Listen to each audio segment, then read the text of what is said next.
Assalamualaikum warahmatullahi wabarakatuh. Rabbi shrah li sadri wa yassir li amri wahlul 'uqdatam min lisani yafqahu qawli waj'alni waziran min ahli. Sahabat pendidikan, hari ini saya akan membahas tentang konsep manusia dalam Islam. Yang pertama, manusia itu merupakan makhluk Allah yang paling sempurna dan sebaik-baiknya ciptaan yang dilengkapi dengan akal pikiran. Dengan akal manusia senantiasa selalu berpikir atas kekuasaan Allah dan beribadah kepada Allah. Muslim memiliki pengetahuan tentang Allah yang berlandaskan pada Al-Quran dan Sunnah yang paling pertama dan utama. Muslim memiliki jawaban-jawaban atas segala pertanyaan yang dimilikinya, yaitu dari Al-Quran.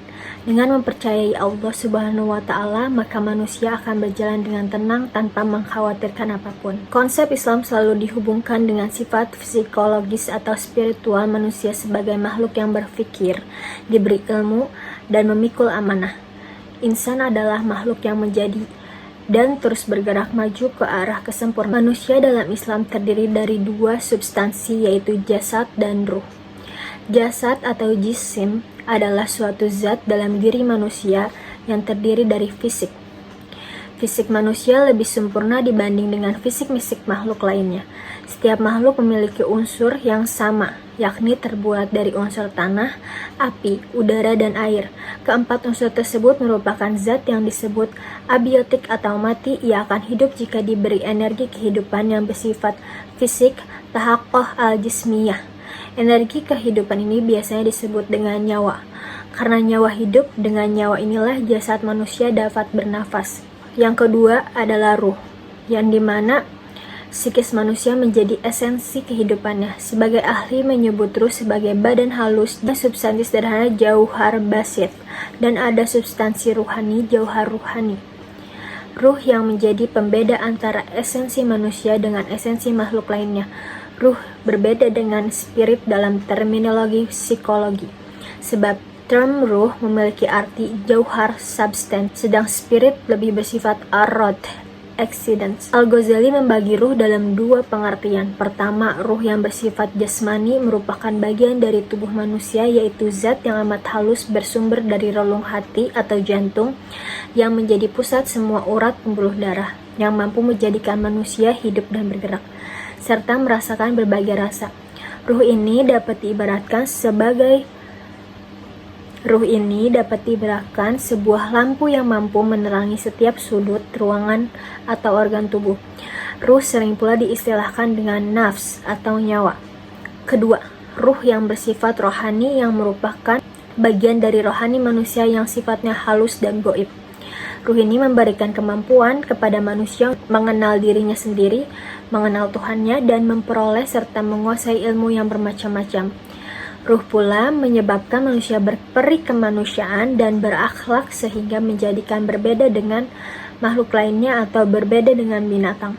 Manusia sendiri merupakan makhluknya yang paling sempurna dan sebaik-baiknya ciptaan, yang dilengkapi dengan akal pikiran. Adapun fitrah manusia selama di dunia memiliki beberapa konsep. Yang pertama adalah konsep Allah. Dalam Al-Quran ditegaskan bahwa manusia merupakan ciptaan dari Allah, dan sangat berbeda dengan teori Darwin atau Darwinisme yang meyakini bahwa manusia berasal atau berevolusi dari kera.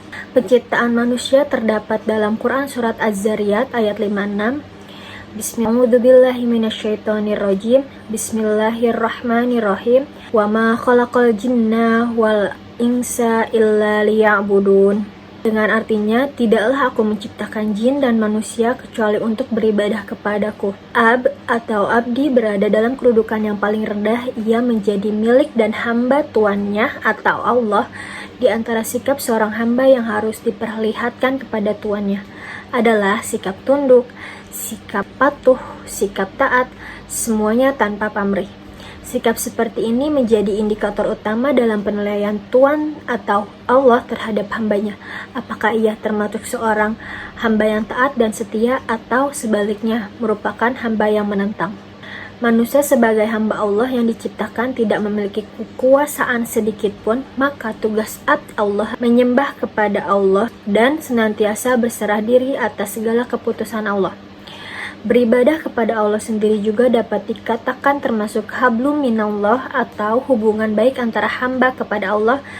Selain menjaga hablum minallah, hendaklah manusia menyelaraskan dengan hablum minannas, yaitu hubungan manusia dengan sesama manusia. Sebagai abd Allah, manusia juga memiliki tugas di dunia, yaitu sebagai khalifah. Sebagai khalifah, fungsi manusia yang pertama adalah memakmurkan bumi, al-imarah, kedua memelihara bumi dari upaya-upaya perusakan yang datang dari pihak mana. Ar-ri'ayah, sebagai khalifah di bumi, Allah berfirman dalam Quran surat Al-Baqarah, A'udzubillahi minasyaitonirrajim, Bismillahirrahmanirrahim. Wa idza qala rabbuka lil malaikati inni ja'ilun fil ardi khalifah qalu ataj'alu fiha may yufsidu fiha wa yasfikud dima wa nahnu nusabbihu bihamdika wa tuqaddisu lak qala inni a'lamu ma la ta'lamun. Yang artinya, ingatlah ketika Tuhanmu berfirman kepada para malaikat, sesungguhnya aku hendak menjadikan seorang khalifah di bumi.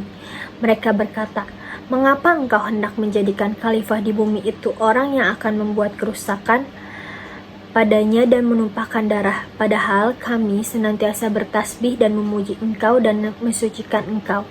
Tuhan berfirman, sesungguhnya aku mengetahui apa yang tidak kamu ketahui. Jadi dalam surat ini, kita fahami bahwa tujuan Allah menciptakan manusia yang paling pertama dan utama adalah hanya beribadah kepada Allah Subhanahu wa Ta'ala. Yang kedua, adapun konsep al-bashar. Kata al-bashar ini terdapat dalam Quran, dinyatakan sebanyak 36 kali dan tersebar dalam 26 surat. Al-bashar juga diartikan sebagai mulamasah, yaitu persentuhan kulit antara laki-laki dan perempuan. Makna ini dapat dipahami bahwa manusia merupakan makhluk yang memiliki segala sifat kemanusiaan yang terbatas seperti makan, minum, keamanan, kebahagiaan, dan lainnya. Penunjukan kata al-bashar ditunjukkan Allah kepada seluruh manusia tanpa kecuali. Jadi dalam pembahasan kali ini, adapun konsep yang dibahas yang pertama adalah konsep abd Allah, konsep di mana manusia memahami bahwa tujuan manusia hidup di bumi adalah hanya semata-mata beribadah kepada Allah.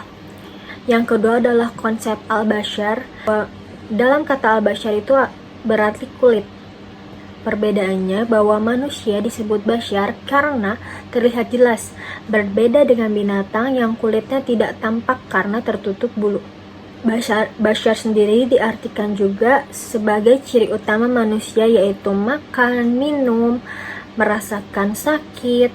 Jadi konsep manusia sendiri ini yang paling utama adalah bahwa kita sebagai manusia harus memahami tujuan penciptaan manusia sendiri adalah beribadah kepada Allah, dan manusia memiliki pengetahuan bahwa kehidupan ini kita membutuhkan Allah. Kita mengetahui konsep manusia sebagai al-bashar.